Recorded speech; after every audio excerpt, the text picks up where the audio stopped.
Meus irmãos, durante essa semana, a gente vendo, buscando essa palavra, e o desejo muito profundo do meu coração é que ela possa trazer para os irmãos aqui a mesma bênção, o mesmo renovo, a mesma comunhão que ela acalentou o meu coração. E durante essa semana eu perguntava, principalmente para alguns jovens, eu dizia para eles: qual é o dia mais feliz da sua vida? Nós estamos num dia, num tempo em que nós estamos meditando, nós estamos num período de reflexão, não é mesmo? Final de um tempo que aqui foi contado, e nós geralmente paramos para ficar pensando. Aqui hoje, quando iniciamos, passamos um vídeo que mostrava a trajetória da igreja neste ano de 2024, e isso nos traz muitas recordações. Nós começamos a pensar na vida, pensar no passado, pensar no futuro. E para isso agora eu lanço essa pergunta para a igreja: qual é o dia mais feliz da sua vida?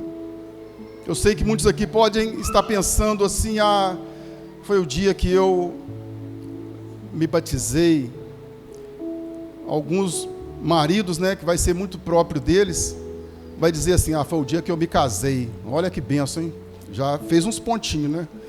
Outros vão dizer: o dia que eu passei num concurso, o dia que eu alcancei um objetivo, ou o dia que eu estiver me encontrando com um pai, que as minhas vestes já estão brancas, já estão preparadas.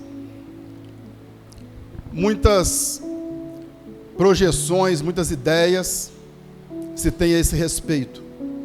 Mas eu não vou deixar vocês pensar muito não, eu vou dizer para vocês: o dia mais feliz da sua vida é o dia de hoje. Porque nesse dia você vai tomar decisões, e você vai tomar decisões das quais foram muitas elas projetadas por aquilo que você viveu lá atrás, as experiências que você passou, as decepções, as vitórias. E hoje está diante de você uma condição para você tomar uma decisão. Então esse é o dia, o presente. O futuro seu, ele vai ser resultado da decisão que você tomar hoje. Por isso que hoje é o dia mais importante da sua vida. E vendo isso, dessa importância de tempo contado, de circunstância, de situação, de felicidade, é que nós vimos o trecho dessa palavra, a palavra de uma carta que Paulo escreveu à igreja que estava em Filipe. E essa carta que Paulo escreveu é tida e é considerada como a carta da alegria. Paulo estava feliz. Mas eu já vou contextualizar a situação que Paulo estava vivendo, para nós começarmos a entender que não havia condições de estar feliz no ambiente que ele estava. Paulo estava preso, era uma prisão domiciliar, mas ele estava ali tendo o seu direito de liberdade tolhido, ele não podia sair de casa. E ali ele escrevia cartas, recebia visitas, mas ele estava preso por anunciar o Evangelho, preso por pregar a palavra do Senhor. Meus irmãos, e nós olhamos isso, como pode escrever uma carta chamada Carta da Alegria, estando vivendo uma situação como essa. E era totalmente adverso daquilo que Paulo queria. Porque Paulo, ele escreve essa carta, nós vamos entender que ele quando ele inicia o seu ministério, ele tinha o desejo de ir para a Ásia. E quando ele estava ali, o Espírito Santo tocou, mexeu com ele e disse: olha, um varão macedônio está clamando por socorro lá na Grécia. E Paulo vai para a cidade de Filipe. E chegando ali, vários acontecimentos, e dentre eles isso, Paulo em Filipe também vai preso. Paulo gostava de estar preso, não é mesmo? E ali agora, Paulo, ele tinha todo momento para estar num estado de rebeldia em Filipe. E ele pensava, eu não queria vir para cá, eu queria ir para outro lugar, e eu vim para Filipe, e agora eu estou aqui, fui preso. Parece até que Deus está de brincadeira. Mas havia um projeto que Deus estabeleceu para a vida de Filipe. E quando ele está agora naquela prisão romana, já com os dias contados, porque depois de 5 anos ele seria preso novamente e seria morto. Mas ali naquela situação, ele começa a olhar os seus dias, começa a rever a sua vida, meditar. E ele entende que, olha, agora eu compreendi por que Deus me levou ali para Filipe. Porque a igreja de Filipe foi a igreja que custeou, a igreja que bancou, a igreja que sustentou todo o ministério evangelístico de Paulo. Paulo realizou grandes coisas, e a igreja de Filipe foi quem o sustentou. Era uma colônia romana, e quem habitava ali eram muitos soldados romanos aposentados, e eles começaram a se converter e a colaborar com aquilo que Paulo havia de fazer. E agora Paulo escreve essa carta, a carta de alegria, a carta de agradecimento. Meus irmãos, quando você para pensar o seu dia a dia, o seu tempo, você tem e traz para você recordações desse tipo, coisas que aconteceram que você não entendeu, que você não compreendeu, mas quando chegou um tempo depois você entendeu que, olha, Deus fez isso porque Ele queria me dar um livramento. Deus fez isso porque Ele tinha algo de especial para a minha vida. E sem mais delongas, eu convido os irmãos a estarmos abrindo a palavra do nosso Deus. A carta de Paulo aos Filipenses, no seu capítulo 3, nós estaremos lendo apenas 2 versículos, versículos 13 e 14. Está aqui projetado para nós não vermos ali a diferença de tradução. Eu vou ler aqui junto com os irmãos. E mediante tudo aquilo que nós falamos, certamente os irmãos também terão um entendimento mais profundo daquilo que Paulo ele menciona quando ele escreve essa carta ali aos Filipenses. Ele já diz: irmãos, quanto a mim, não julgo que o haja alcançado, mas uma coisa faço, e é que, esquecendo-me das coisas que atrás ficam, eu avanço para as que estão diante de mim. Prossigo para o alvo, pelo prêmio da soberana vocação de Deus em Cristo Jesus. Meus irmãos, nestes versículos, Paulo retrata um passado, um presente e um futuro. E ele fala com muita propriedade dessas condições, dessa situação. Ele fala de um tempo no qual ele foi projetado para que ele pudesse ser certamente um grande doutor da lei, um grande fariseu. Paulo estudou nas melhores escolas judaicas. Ele teve o melhor mestre, Gamaliel. E Paulo foi aquele que estava ali consentindo na morte do primeiro mártir, Estevão. E Paulo agora pega carta do rei e ele sai em perseguição aos cristãos. Paulo era esse homem determinado.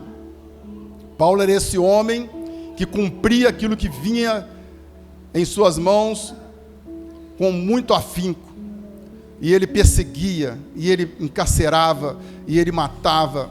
E era a ideia, o propósito que ele tinha: defender o seu entendimento, defender aquilo que ele havia alcançado.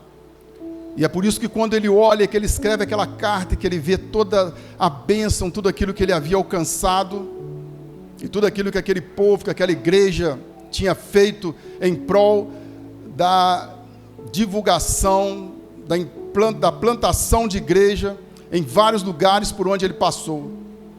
Paulo agora, ele contempla, ele faz uma análise da sua vida, e ele começa a ver o porquê que ele chegou àquele ponto. O melhor dia, o melhor momento, a melhor decisão, o melhor plano, sofrer por Jesus, padecer por aquele que um dia deu a vida para que ele pudesse realizar este trabalho. E Paulo certamente se lembra do momento em que ele ia pelo caminho de Damasco, e que nesta hora ele escutou uma voz, e essa voz lhe dizia: Saulo, Saulo, por que me persegues? Meus irmãos, nós chegamos aqui essa noite. Talvez muitos podem nem mesmo entender. Eu vim porque eu fui convidado, uma pessoa muito querida me chamou. Eu vim porque eu não tinha mais nada para fazer. Mas eu te digo que você hoje está vivendo a mesma situação de Paulo. Você está passando pelo caminho de Damasco. A mesma voz que chamou Paulo naquele momento é a voz que essa noite está aquecendo o seu coração. Durante cada louvor que aqui foi entoado, você sentiu o seu coração acelerar. Você sentiu algo diferente na sua vida. E esse algo diferente que esteve rondando o seu coração, a sua vida, que fez até mesmo você imaginar que as suas vestes já estão preparadas, que você está pronto para um dia crucial, que fez você proclamar através de um louvor: ora vem, Senhor Jesus. É a mesma voz que um dia falou para Paulo ali naquela situação. É a mesma voz que hoje tem te tocado de uma maneira poderosa e maravilhosa. Nesse tempo em que você está refletindo acerca da sua vida, da sua caminhada, dos seus feitos, das suas derrotas, dos seus fracassos, das suas decepções, e que você está pensando: olha, nessa nova etapa, nesse novo ano, eu vou fazer diferente, eu vou ser isso, eu vou ser aquilo. Não, a sua decisão você toma hoje, porque você entende que o Espírito Santo do Senhor te trouxe até este momento, porque Ele tem algo de muito especial para a sua vida. Meus irmãos, Paulo, quando ele escreve, quando ele fala acerca desta carta, quando ele dá esse anúncio ali para os filipenses, que ele diz: olha, muitas coisas eu não alcancei, mas eu concentro todos os meus esforços nisso. Meus irmãos, aonde está sendo concentrados os seus esforços? É numa promoção, é num cargo, é numa posição? Paulo deixou tudo, e ele olhou para as coisas que para trás ficaram, e ele diz: olha, eu não deixei nada, porque eu estou prosseguindo para o alvo, eu estou prosseguindo para um plano que me levará a uma vida, e uma vida eterna na presença do Senhor. Meus irmãos, em vários momentos, em vários instantes, a palavra nos impulsiona a vermos homens separados por Deus para viverem momentos extraordinários na presença do Senhor, e para nos ensinar a valorizarmos o nosso tempo.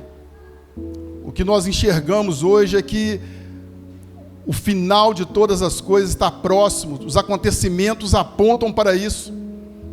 E uma das coisas que é marcante é que o tempo está sendo abreviado. Nós estávamos ali atrás orando com o ministério de louvor dessa casa, e eles olhavam e falavam: outro dia mesmo nós estávamos aqui fazendo isso, e agora já estamos fazendo para um novo ano. Meus irmãos, Moisés escreveu poucos salmos, mas um salmo específico, Salmo 90, no seu versículo 12, Moisés ele fala acerca disso. Ele pede a Deus: Senhor, ensina-me a contar o meu tempo, ensina-nos a contar o nosso tempo, para que nós possamos alcançar coração sábios. Será que é isso que nós estamos fazendo, estamos buscando? Mas ao analisarmos isso, nós vemos por que Moisés escreve isso preocupado com o tempo. Porque Moisés ele tem muita característica que se compara conosco. Apesar de que se um judeu ortodoxo hoje ouvir isso, ele enlouquece, porque eles têm Moisés no mais alto plano, dentro do seu conceito. Mas Moisés ele vivia como nós. Moisés nasceu debaixo de um juízo. Faraó queria exterminar todos os meninos hebreus do sexo masculino. Mas pela misericórdia de Deus, Moisés teve um livramento. Um cesto foi construído, o junco foi passado, foi soltado no Nilo. E dentro do rio Nilo, diante de todos os perigos que haviam ali, os intempéries, aquele cesto foi conduzido diretamente onde a filha de Faraó se banhava. Havia suas concubinas, havia ali os guardas reais. E ninguém viu o cesto chegar diante da filha de Faraó. Meus irmãos, sobre cada um de nós que aqui estamos nessa noite, havia um juízo decretado. Havia uma sentença de morte. O inimigo das nossas almas trabalha e luta diuturnamente com este propósito, de nos tirar do objetivo, do plano. E nós estamos aqui navegando em um rio. O Espírito Santo tem nos blindado, e Ele tem nos levado, e Ele tem nos conduzido. E eu te digo que hoje você chegou a este lugar, não pelas mãos de um amigo, não pelo convite de alguém conhecido, querido. Você foi conduzido aqui por esta ação do Espírito Santo. Porque este mesmo Espírito que quer operar na sua vida, quer falar no seu coração, e quer te mostrar que há algo diferente, algo especial, e que o tempo determinado não é amanhã, não foi ontem, é hoje, é agora. O tempo de se tomar uma decisão. E Moisés passa ali agora 40 anos da sua vida, sendo criado no palácio, aquele o qual Faraó tinha tanto temor, porque ele sabia que daquela multidão de israelenses que ali estava, haveria um que seria um líder que um dia poderia dominar uma rebelião, fazer uma revolução. Só que Deus é tão sábio que Deus pôs ali Moisés dentro do palácio. E Moisés foi criado como o filho da filha de Faraó. Moisés aprendeu arte de guerra. Moisés aprendeu arquitetura. Moisés gozava dos privilégios de um príncipe no Egito. Mas o tempo do Senhor é o tempo que conduz e que dirige todas as coisas. Eu não sei da forma que você chegou aqui hoje, talvez você chegou na mesma situação ali de Moisés. Talvez você tenha a posição, você tem o entendimento, você acha que é o dono do seu destino. Mas, meus irmãos, o caráter de Moisés estava comprometido. Porque no castelo, na zona de conforto, no comodismo, caráter não é formado. E o Deus o qual servimos é o Deus que forma homens e mulheres de caráter, para realizar um projeto que Ele estabeleceu.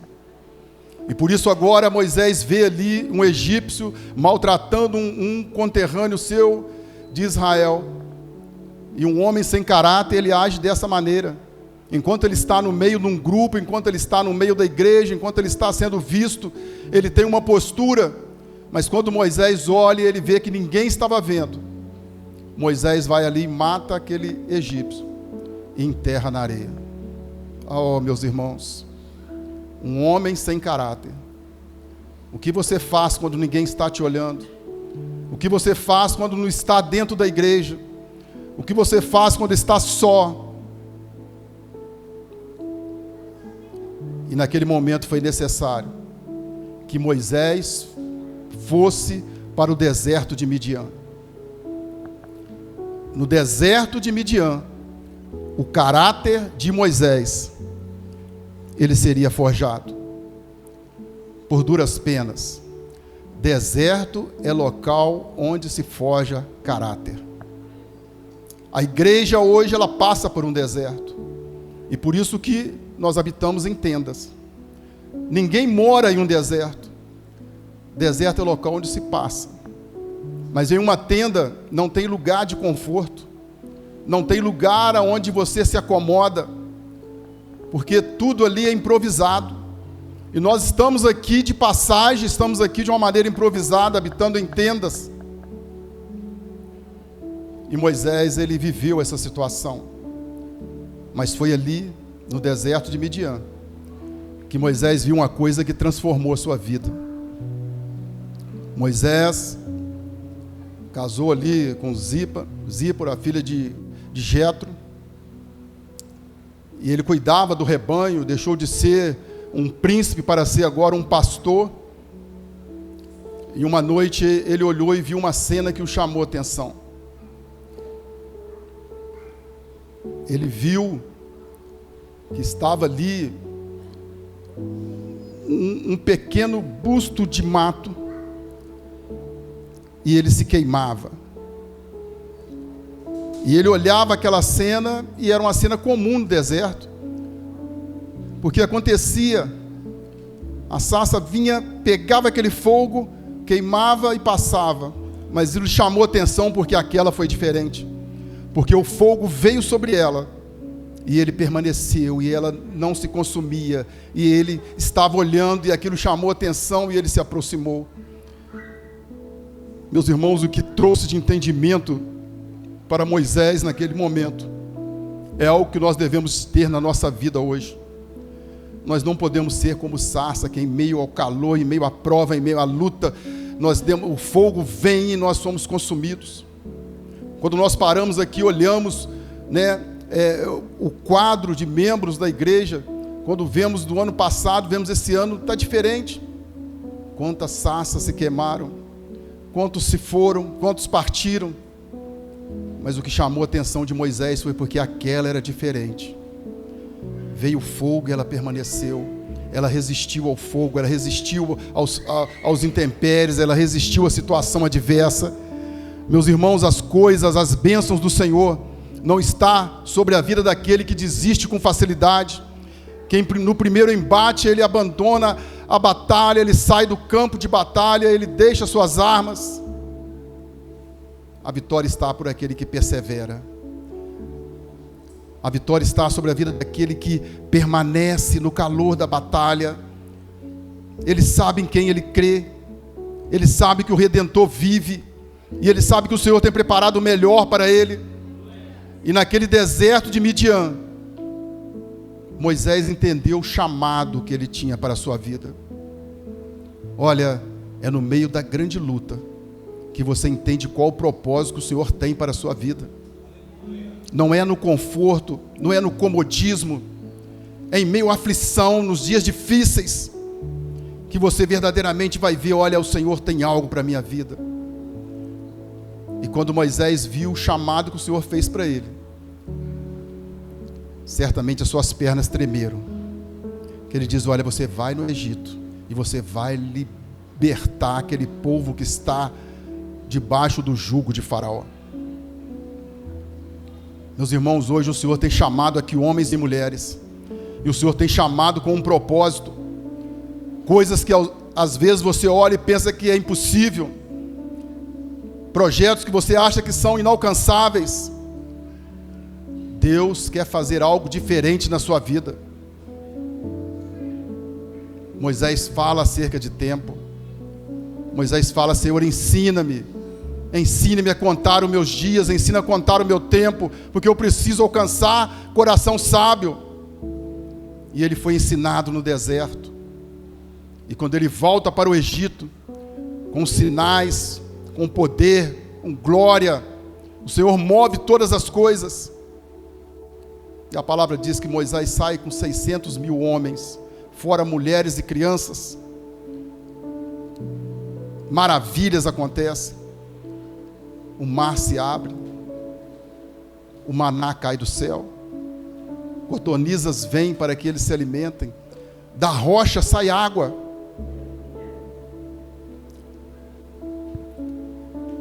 Quando o Senhor te chama, o Senhor te capacita.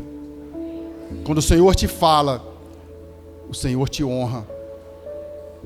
Moisés viveu aquele projeto, Moisés viveu aquela bênção. Ele diz, agora eu encontrei entendimento, agora eu sei qual o propósito e o motivo pelo qual o Senhor um dia me deu um livramento naquele cesto enquanto criança. Meus irmãos, é para isso que o Senhor tem te forjado, é para isso que Ele tem te preparado, para que você faça grandes coisas. E ele para, e quando nós vemos o tempo de Moisés, nós entendemos perfeitamente o que ele quis dizer no Salmo 90, no versículo 12. Moisés passou 40 anos pensando que era alguém, que era o filho da filha de Faraó. Os outros 40 anos ele foi para o deserto e foi ver que ele não era ninguém, que ele era simplesmente um pastor de ovelhas. E nos próximos 40 anos, ele foi entender o que Deus faz na vida de um ninguém que se coloca à disposição dele.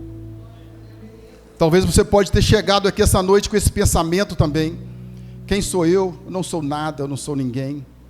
Quando eu olho para a minha vida, quando eu olho para esse ano, quando eu olho para as minhas experiências, foram perdas, foram derrotas, foram fracassos, impotência, sem saber o que fazer, sem ter condições.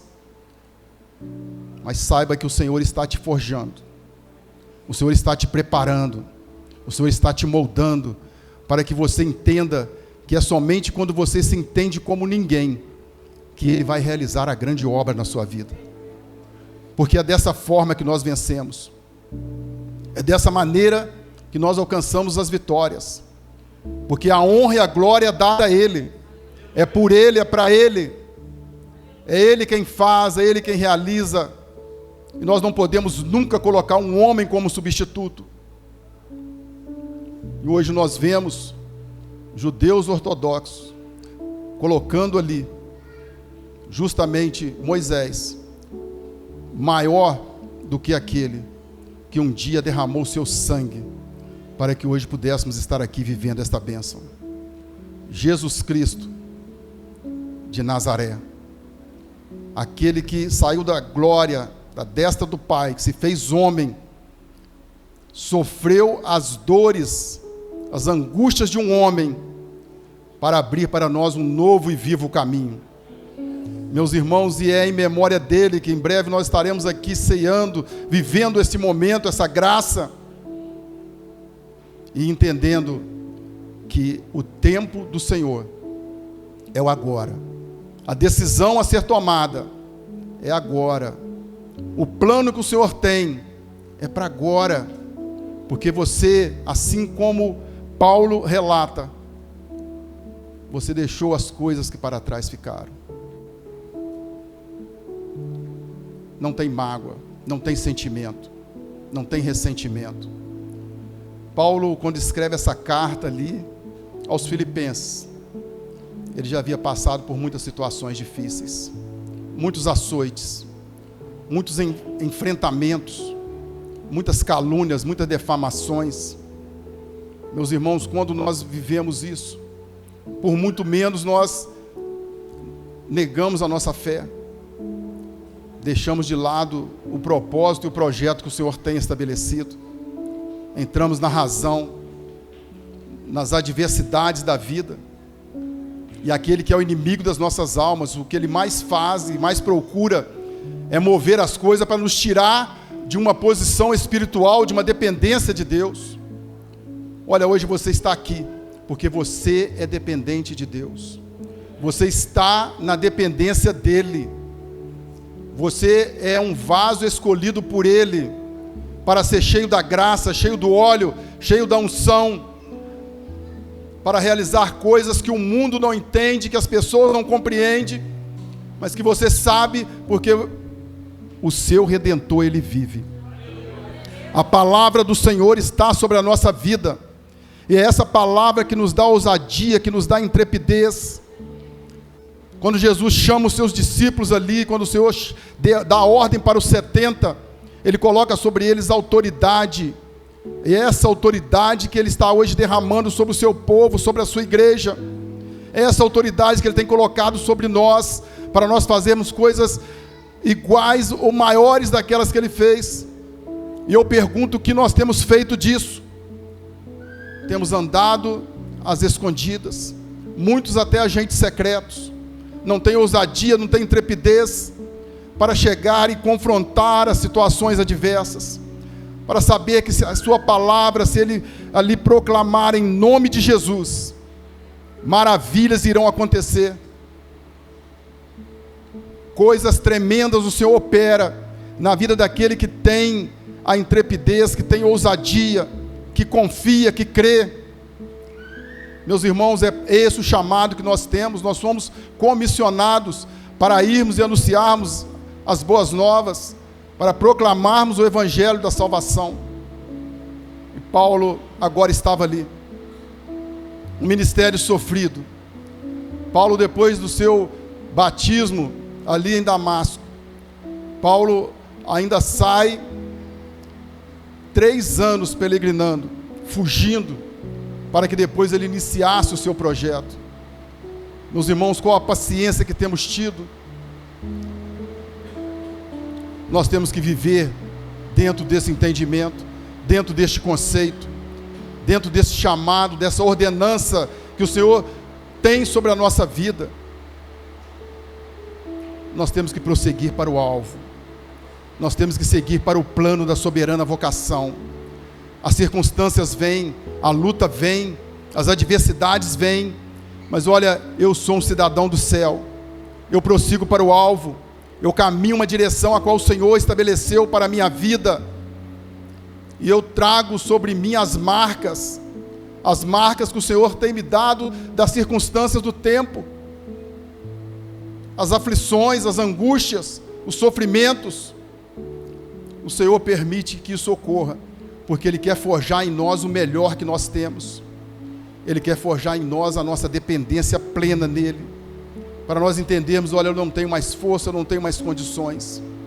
E é por isso que Paulo, ele escreve nessa carta, ele fala numa linguagem militarizada, ali aquele povo que estava em Filipe, a igreja que ali estava, e ele diz, olha, eu combati um bom combate, eu encerrei a carreira, mas a minha fé permanece viva. Meus irmãos, Paulo fala em algum momento, ele diz, olha, eu sou imitador de Cristo. Quantos de nós tem essa ousadia, intrepidez de falar isso? Imita-me a mim, porque eu sou imitador de Cristo, porque eu vivo como Ele, eu procuro fazer como Ele, eu procuro perdoar como Ele, eu procuro sentir como Ele.